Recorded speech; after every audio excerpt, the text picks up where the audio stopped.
CNA Urinary Catheter No Output. Welcome to the quiz.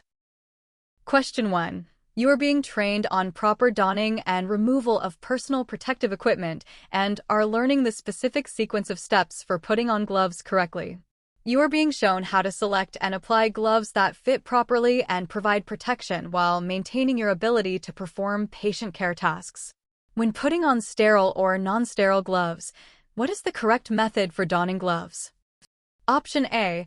Put gloves on in any way that is quick and convenient, without worrying about proper fit or whether cuffs are properly positioned. Option B. Ensure that the cuff of the glove extends beyond and covers the wrist of any gown that you are wearing to prevent contamination of your wrist and arm. Option C. Tear or puncture the gloves if they do not fit perfectly, and wear them anyway since they are already open. Option D. Touch the exterior surface of the glove package multiple times to locate the gloves before removing them. The answer is B. Gloves should be donned so that the cuff covers the gown wrist, providing a seal. Option B is correct. Option A. Improper donning can lead to contamination. Option C. Damaged gloves are ineffective. Option D. Touching the exterior of the package may contaminate gloves. Question 2. You are working on a nursing unit where patient care plans are developed and reviewed regularly. The nursing staff and care team use care plans to guide daily care activities and treatment. You are learning about how often care plans should be reviewed and updated.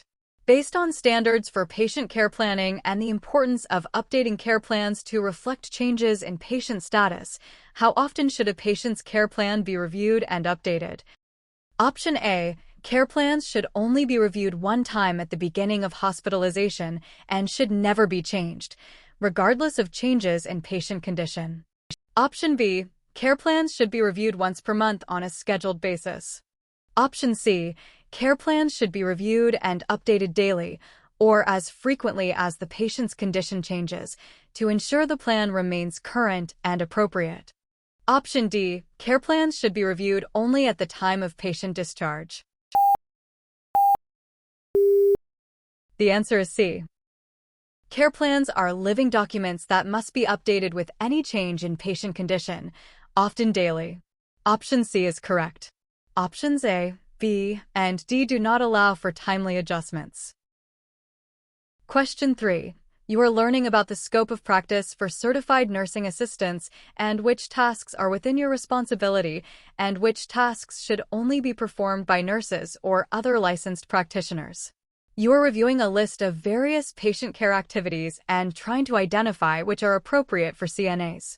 Based on scope of practice standards for certified nursing assistants, which of the following tasks is within the scope of practice for a CNA? Option A. Administering intravenous medications or intramuscular injections to patients. Option B. Performing sterile wound care that requires clean and sterile technique and dressing changes. Option C. Assisting patients with activities of daily living, taking and recording vital signs, and reporting changes in patient condition to the nurse. Option D. Performing urinary catheterizations or other invasive procedures. The answer is C. CNAs perform ADLs, vital signs, and report observations. Option C is correct. Options A, B, sterile technique, and D are invasive and require licensed nurses. Question 4. You are working on your unit when you make a medication error. You accidentally give a patient the wrong dose of oral medication, that you realize the error before the patient ingests the full dose and are able to prevent most of the error from occurring. However, some portion of the medication was already taken. You are worried about getting in trouble and want to know what you should do. Based on proper procedures for handling errors and maintaining patient safety, when should incident reports be completed? Option A. Never complete incident reports because they create problems for staff and patients. Option B. Only complete incident reports if a patient is seriously injured or if the error has obvious serious consequences. Option C. Complete an incident report immediately after any unusual occurrence, medication error, or patient incident, regardless of apparent severity. Option D, only complete incident reports at the end of your shift if you remember to do so. The answer is C. Incident reports are required for any error or unusual occurrence, even if no harm occurred. Option C is correct. Options A and B delay or avoid reporting, which is unsafe.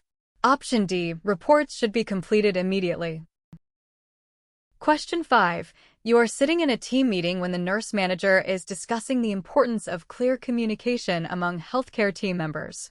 She is explaining why communication is so important and what constitutes effective communication. Based on understanding the key elements of effective communication in healthcare, which statement best describes what is most important in healthcare communication? Option A. Speaking frequently and using many words is most important to ensure you are communicating effectively. Option B. Using complicated medical terminology and jargon is important so that you sound professional and knowledgeable. Option C. Ensuring that your message is clearly understood and verified through feedback is most important to ensure safe and effective communication. Option D. Whispering softly to other staff members in order to protect patient privacy is the most important aspect of communication. The answer is C. Effective communication requires that the message is understood and verified, closed-loop communication. Option C is correct. Quantity of words, jargon, or whispering do not ensure understanding. Question 6. You're assisting Mrs. Gloria Thompson, a 78-year-old female patient, with her care when she asks you to help her take her prescribed medications by mouth. However, administering medications is beyond the scope of practice for certified nursing assistants and is the responsibility of licensed nurses. She is requesting something that is outside your scope of practice. Based on appropriate professional boundaries and scope of practice for CNAs, how should you respond to this request? Option A. Help her take her medications anyway to keep the patient happy and satisfied with your care. Option B. Tell her that you cannot help her with medications and ask her to do it herself without explaining why. Option C. Refer her request to the nurse, explaining that medication administration is performed by the nursing staff. Option D. Tell her that you cannot help with medications and suggest that she wait until she sees a doctor before taking them. The answer is C. CNAs cannot administer medications. The request must be referred to the nurse. Option C is correct. Option A is outside scope and unsafe. Option B dismisses the patient without guidance. Option D is incorrect. The nurse can administer the medication now. Great job. Don't forget to subscribe. Bye.